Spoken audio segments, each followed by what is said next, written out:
Welcome back to Mac Talks Football, and Barcelona have been held to a 1-0 draw by Getafe. So let's go ahead and talk about this game. I'm not really surprised. I went for a 0-0 draw in my prediction. I said Getafe is a very tough place to go, and even if you are in a really good form, and Barcelona are not in a good form. They won the Copa del Rey, their Copa del Rey match, and they won the Super Copa and whatnot. But when it comes to league, their form has been horrendous before the Christmas break, and I expected it to continue. I thought they were not gonna score. They scored somehow. Kunde got the lead. I think that was a bit controversial to let that goal stay in, because I think the goalkeeper did not spill properly. If doesn't spill the ball properly until Kunde gets a leg in. I think that was a bit controversial for to let that goal stay. But in the end, they let that goal stay, and it becomes 1-0 to Barcelona. And in that first half, I'm being very honest with you, they barely created anything. I think they had one more chance. Kunde, made a cross again. It was Kunde from that right hand side, and he made a cross. They were not able to, I don't remember who headed it. I think it was Olmo. He had it, but it hits the side netting. But and then Getafe get that goal. They get that equalizer. I think it was a really good goal. I don't really expect attacking football from Getafe. I expected a boring 0-0. Not boring. I'd say that Barcelona are gonna try to create as many chances as possible, and Getafe are gonna frustrate them. The game was basically like that, but in the second half. First half, Getafe get around the 30-minute mark. I think they get that goal. It becomes 1-1.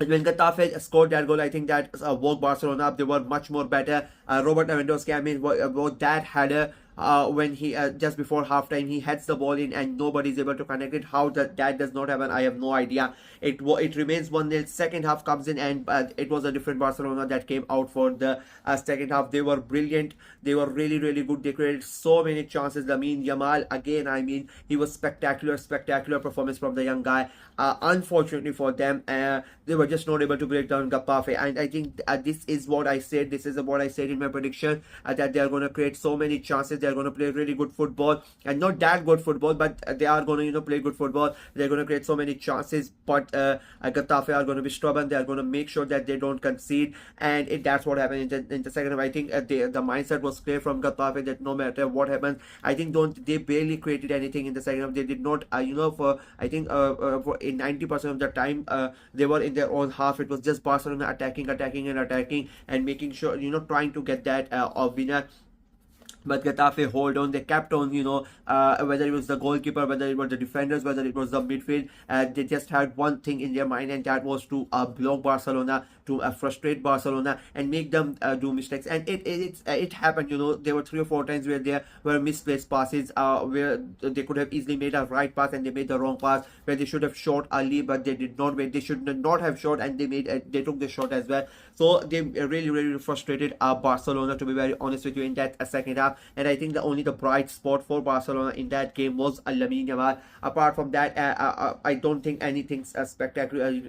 Anybody stood out, for Barcelona or for Getafe for that reason. But I expected that from Getafe, that they were going to make sure that they don't want to lose that. They don't. Getafe are in a tight spot at the moment. I think they are one of those teams who are just gonna do enough to stay in the La Liga. But I think that is they are gonna be under the coach right at the end. I think they are gonna be safe by the week 35, 36. By that time, I think they are still gonna be in that relegation scrap. So they know how important every single point is for them. And when they realize at halftime that Barcelona, it's like 1-1, we have a good chance. I think that was the mindset, that go out, just defend, make sure you don't concede. And I said before that they are really hard to break down in my prediction video as well, especially at home. Like, they are really good, and it showed today.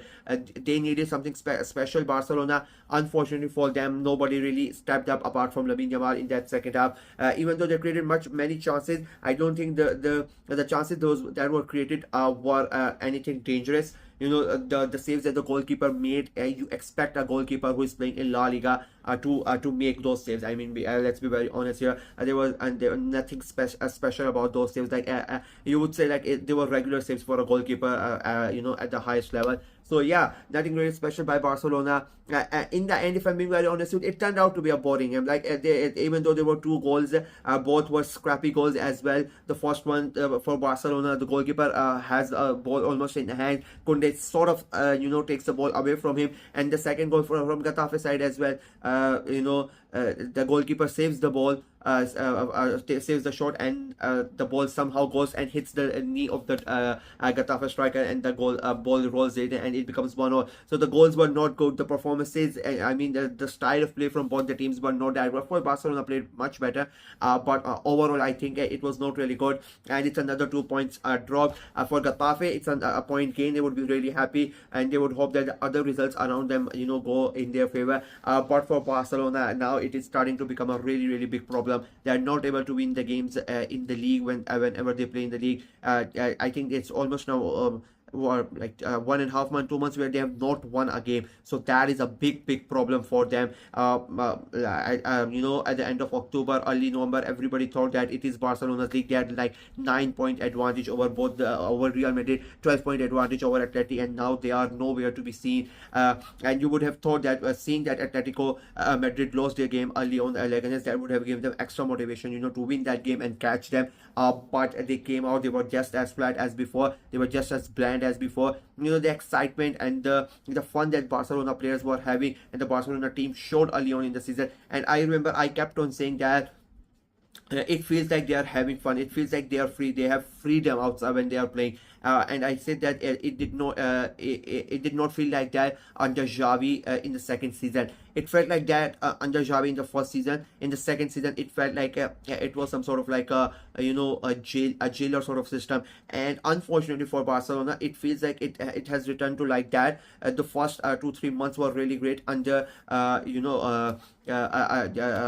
were really great, but they've reverted back to, I don't know what has happened. The Netflix documentary that comes at the end of every season, I really would really like to know what happened behind the scenes in Barcelona, because it cannot be that a week ago you are so good, and then after that something drastically bad happens, and everything you've worked on goes all in vain. So it'll be quite interesting to see what happened, and maybe it's a Hansi Flick, and I don't know what has happened, but something really has happened at Barcelona. That is why as these results are coming. And I think the one team who has not played till now, who would be the happiest, are Real Madrid. I mean, Atletico Madrid lost, Barcelona dropped points, so it's a great time for Real Madrid. They are playing at Santiago Bernabeu as well.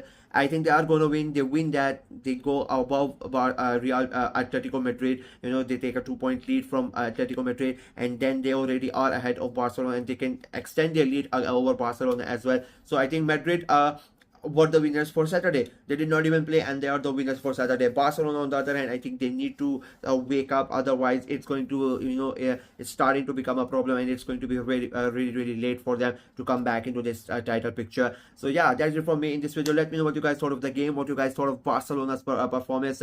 What do you think has gone wrong at that cup, especially in La Liga? I mean, they are winning the cup games. I don't think the Barcelona fans really care about the cup games. Let's be very honest. Defeating Madrid 5-1 in El Clasico is all well and good. But if in the end Madrid go ahead and win the La Liga again, I don't think they are going to care that they won the Supercopa. So let me know what you guys think of Barcelona's performance in the comment section below. Like the video, share it as well. Click on the notification bell, and of course subscribe to the channel. We are trying to get to 500 subscribers as quickly as possible. So please go ahead and subscribe and help the channel out. Until next time, bye bye.